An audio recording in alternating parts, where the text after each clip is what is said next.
Turn up your shoulders.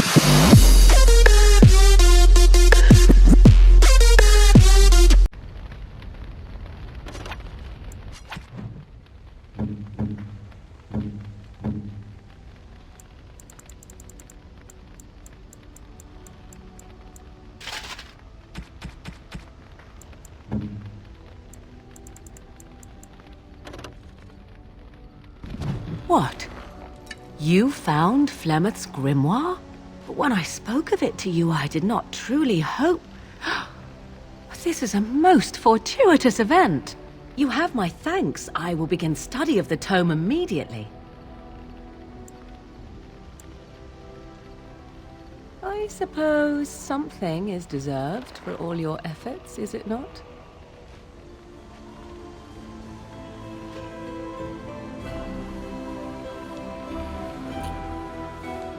I do not intend to squander this opportunity to learn more than Flemeth wished me to know. This should be interesting. 'Tis cold in my tent, all alone. So you shall come to my tent? But whatever shall we do in that tiny little space together while we wait for it to warm? Good. Then let us waste no more time with foolish talk.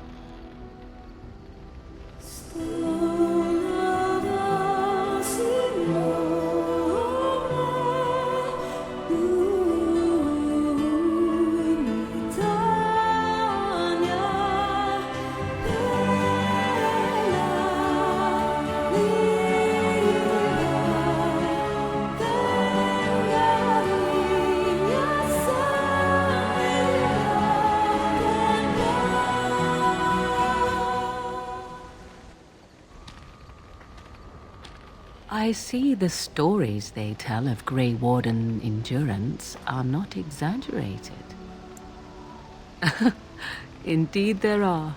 The unanswered question, of course, is whether the endurance exists because of the taint within you, or because the Grey Wardens are by nature so very healthy.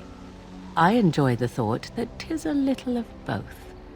Natural prowess, driven by a darker side.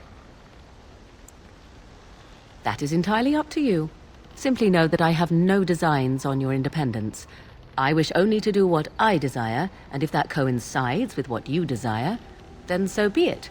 And should you decide not to continue our misadventure, then so be it. Very simple, is it not? Oh, now you ruin the mood by speaking profanities. Silly man. Come then, let us be off before the others begin to stare.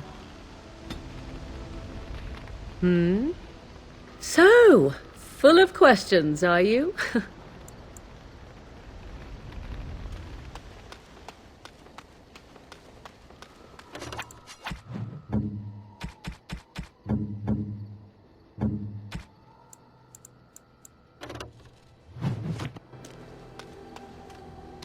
Are you sure I can't interest... I'm...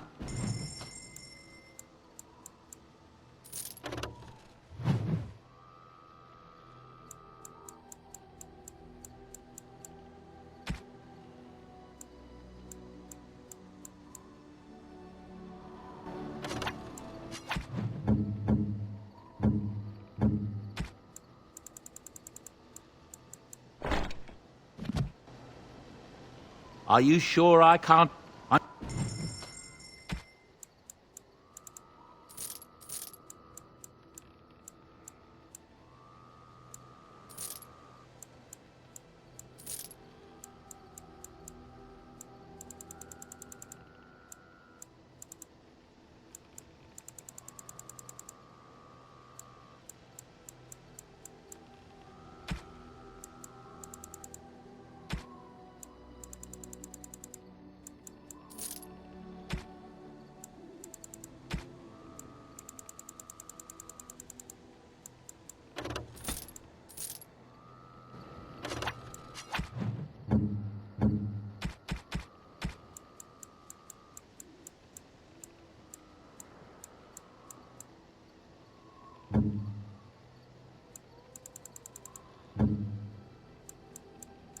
Is that for me? Really? Wow! Wow!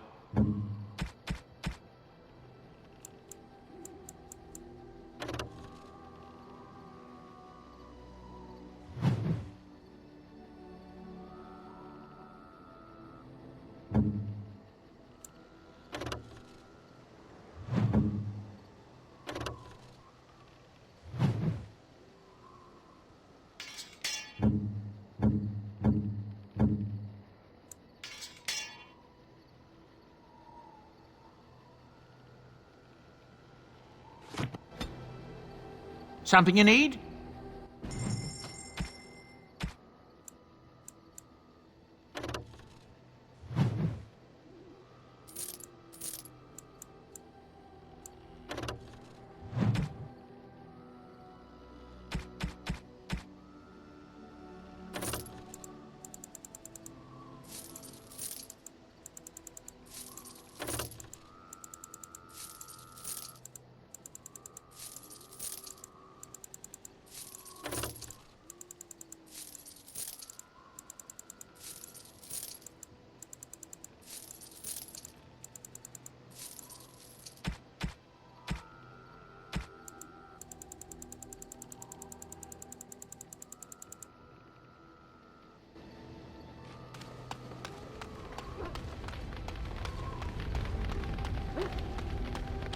Do you remember our discussion? I just wanted to tell you that I thought about what you told me, and you were right. Despite what Marjolaine says, I am not like her. I know that now. I've found peace in knowing the Maker, and nothing will change that. I've followed you to make the world a better place, and as long as I keep that in mind, I will not fall.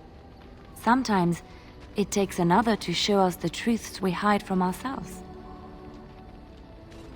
I'm glad I left Lothering in your company. You have proven a true friend, and I thank the Maker for you. I know that look. You have something on your mind, don't you? Of course. Yes, a little better. Time heals all wounds, so they say. Scars remain, but they are just colors in the painting that is my life, no? I wish things had happened differently. But knowing her and knowing me, I don't think it could have. We had good times, though. And I look back on those fondly. Whatever happened after will never change the truth of the past. It's not so bad. Look, now I have new friends, a new family. In spite of it all, life is good. I know that look. You have something on your mind, don't you? Of course. I have not given this a lot of thought. What will I do? We've traveled far and wide. Does it need to end? There's so much out there. Adventures to be had and stories to be told. I want to be part of it all. I might need some company. And you're not too irritating. You're welcome to come along if you like. It is settled then. You and I wandering the world, seeking our fortunes. I can't wait. I know that look. You have Of course. There are many rumors about spies, or legion or otherwise. What are you referring to exactly? Oh, I see what you're getting at. Honestly? Yes. Why shouldn't I? Violence is not the only solution. People respond eagerly to others who they believe understand them. They seek approval, friendship, sometimes love. This can be exploited. It is a game, one that can be won with little bloodshed if one plays well. Isn't it? Everyone can be seduced by the right woman. The trick is predicting who she is and becoming her. Master the game, and no one can resist you.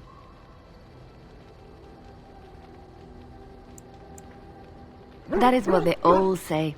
I suppose we will never know, will we? I'm certainly not going to test you. Of course, I was just speaking hypothetically. But come, it is getting late, and there is much to be done. I know that look. Of course. The Circle of Magi stands ready to assist, Grey Warden, as do the Templars of the Chantry. There are always areas to improve on, Grey Warden. The most useful for my talents are runes. Oh, it's been a long day. Rest would be welcome.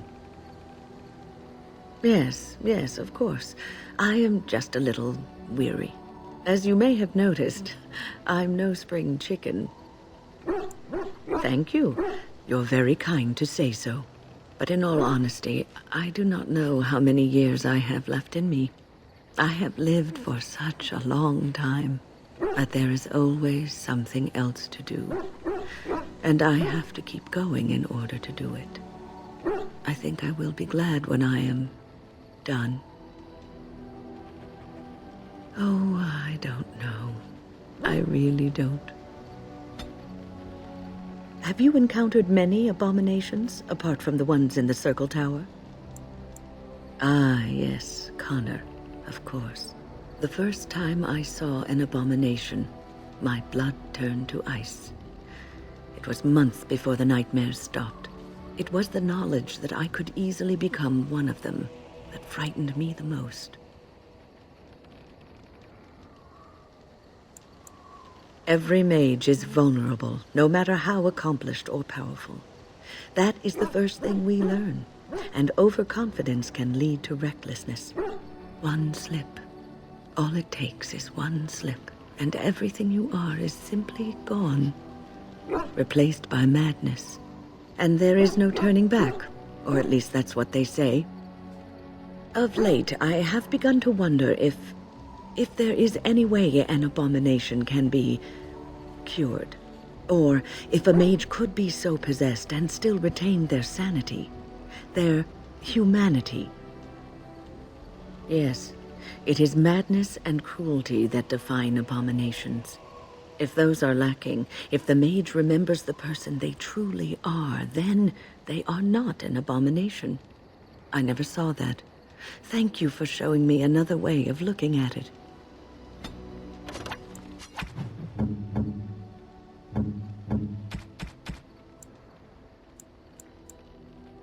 Unexpected.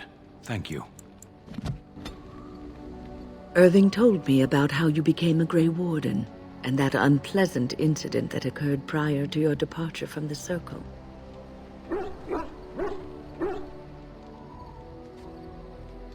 That's not something either of us can alter, so it is best to put it behind you. But that aside, you're a Grey Warden now, and perhaps I presume too much by saying this, but the Circle is proud of you.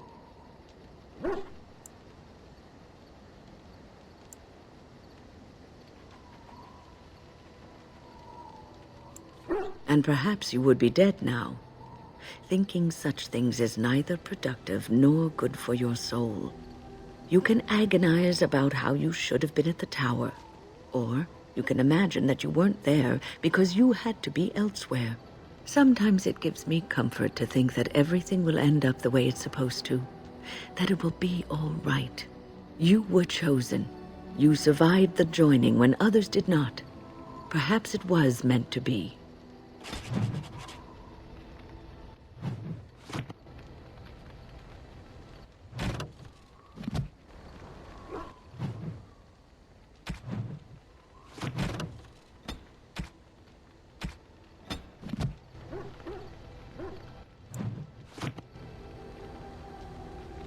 I must ask, what does being a Grey Warden mean to you?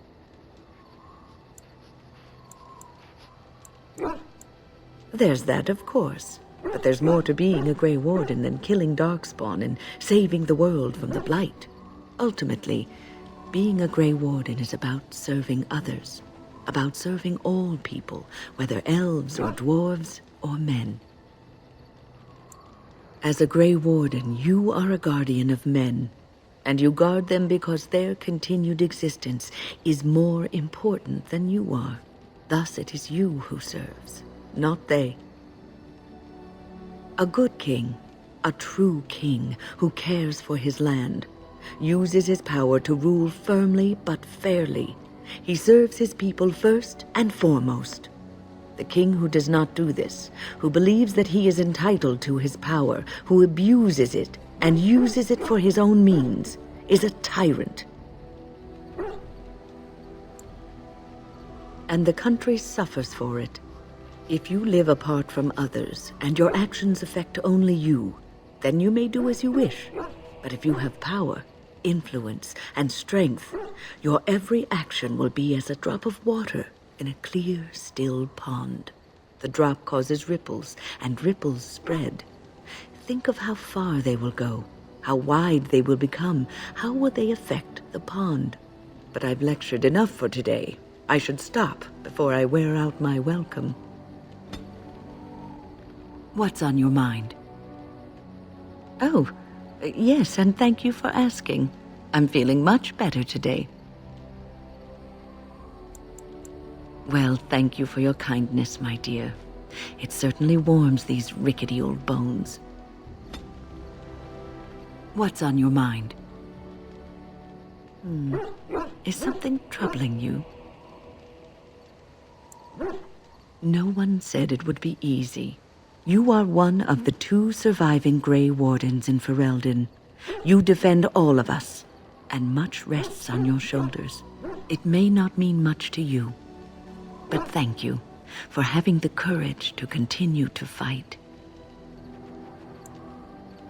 And that gives me hope. Have you heard much about the Grey Wardens of old? It was said that watching the Wardens ride in on their white griffins was enough to rouse a weary heart and put the dance back in the step of an old man. The Grey Wardens were powerful, feared and respected, but they also inspired the common people. I remember a tale that was told to me many years ago. The blight had ravaged the land for months, and the armies of the great kings had amassed for one last stand. As the sun burst through the clouds that boiled and churned in the dark sky above, it illuminated a vast, seething horde of darkspawn, with the archdemon at its head. And it was then, when courage seemed to fail, and all lost to death and despair, that the Grey Wardens came. They arrived with the beating of wings like mighty war drums and stood before the armies of men.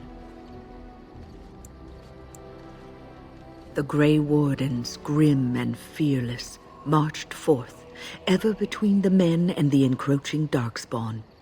They formed a shield of their own bodies and held that line until the archdemon was dead and the last darkspawn lay trampled in the dirt. And then, demanding neither reward nor recognition for their sacrifice, the Grey Wardens departed.